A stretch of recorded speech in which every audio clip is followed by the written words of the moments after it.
Esta es el agua Titi.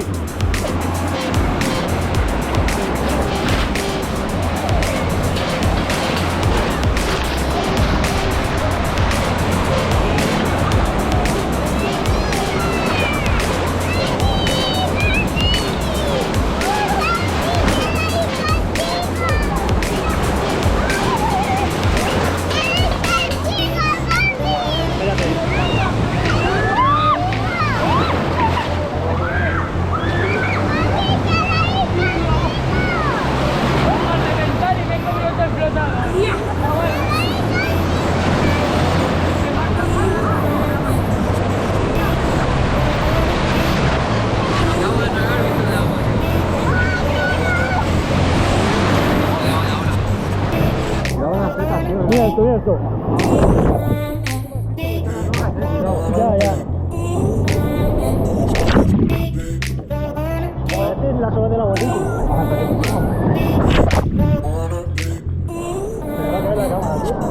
Pero va a tirar de las manos. ¿No es un arco abierto? Yo creo.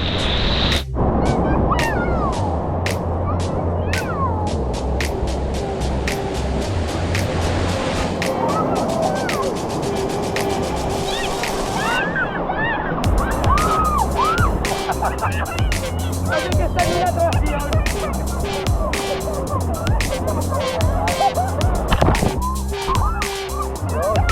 ¡Venga! Un montón, pero Hola, pero... A ver, hasta la playa, venga, a la toalla.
Apareció un pez ahí, ¿sabes? Me va a hacer como Saúl, ya, como un chupado debajo del agua.